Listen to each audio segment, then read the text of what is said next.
गंदी नाली का कीड़ा किसने कहा था? और मेरे यहाँ तो पार्लियामेंट में एक दिन हमारे एक साथी ने हिसाब लगाया था, 101 गालियाँ गिनाई थी कि विपक्ष ने आपको ये कूड़ा कचरा पकड़ा दिया। मीडिया वाले रिसर्च करें कि भाई सरकार के लिए क्या सवाल पूछने चाहिए, कानून नियम क्या है, उसको पूछो ना। उसकी आपकी हिम्मत नहीं है। मोदी जी, अब लगभग आखिरी दौर आ गया है चुनाव का। क्या जो आपने लक्ष्य तय किया था 400 पार का, आपको लगता है कि वो पार हो रहा है? क्योंकि विपक्ष तो कन्विंस्ड है कि ऐसा नहीं हो रहा है। वो कह रहे हैं कि 220 240 होगा। आखिरी दौर शब्द प्रयोग किया आपने, मुझे उसमें बहुत सी चीजें नजर आ रही है। एक, हमारा एक नया दौर शुरू होगा, उसका उसके अंदर संकेत है। दूसरा, जो लोग बड़े सपने देख करके बड़े वादे कर रहे थे, उनके लिए भी आखिरी दौर है। तो चुनाव का आखिरी दौर ऐसा इतना नहीं, उनकी स्थितियों का भी आखिरी दौर है। 370 को जो आपने हटाया, इससे क्या लगता है कि आपका ये विंडिकेशन है कि जिस तरह से अब 370 ये सिर्फ एक 5-4 परिवारों का ही एजेंडा था जी। ये न कश्मीर की जनता का एजेंडा था, न देश के लोगों का एजेंडा था। ये अपने फायदे के लिए ये 370 की ऐसी एक दीवार बना के बैठे थे ताकि कोई झोंक न पाए, और कहते थे 370 हटेगी तो आग लग जाएगी। वो कहते थे 370 हटेगी तो कश्मीर चला जाएगा। आज ये सत्य हो गया कि 370 हटने के बाद ज़्यादा एकता की अनुभूति हो रही है, कश्मीर के लोगों का अपनापन ज़्यादा बढ़ रहा है, और इसलिए इसका सीधा परिणाम चुनावों में भी दिखाई देता है, टूरिज्म में दिखाई दे रहा है। G20 समिट वहाँ होती है, बड़े शान से कश्मीर ने उनका स्वागत किया, पूरी दुनिया का। कोलकाता हाई कोर्ट का सर एक ऑर्डर आया है जिसमें 2010 के बाद जितने ओबीसी सर्टिफिकेट्स बन रहे हैं उसको खारिज कर दिया है। इनकी मोडस ऑपरेंडी है कि पहले इन्होंने कानून बना करके माइनॉरिटी को देने का पाप शुरू किया, पहले आंध्र में शुरू किया।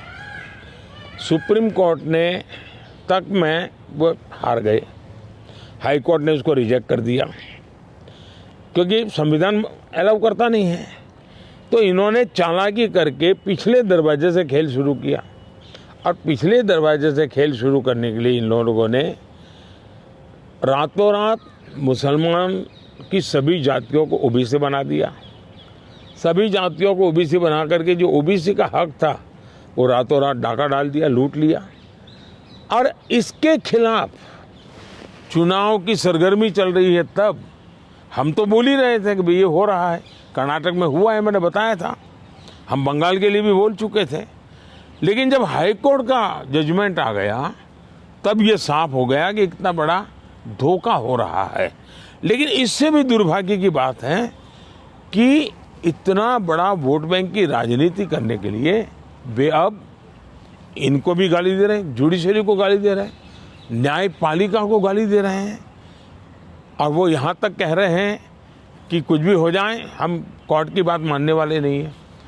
ये जो स्थिति है वो किसी भी हालत में स्वीकार्य नहीं हो सकती है। सर, इस बार चुनाव में हम देख रहे हैं कि एक पर्सनल अटैक्स बहुत हो रहे हैं। लाइक आप पर भी कई बातें बोली गई हैं और आपकी तरफ से भी कुछ लोगों को कुछ बोला गया है। तो पर्सनल अटैक्स किस लिए इस बार? आपको लगता नहीं ये शैली नहीं होनी चाहिए चुनावों में? जहाँ तक मोदी का सवाल है, मैं तो पिछले 24 साल से गालियाँ खा करके गाली प्रूफ हो गया हूँ। मौत का सौदागर किसने कहा था? गंदी नाली का कीड़ा किसने कहा था?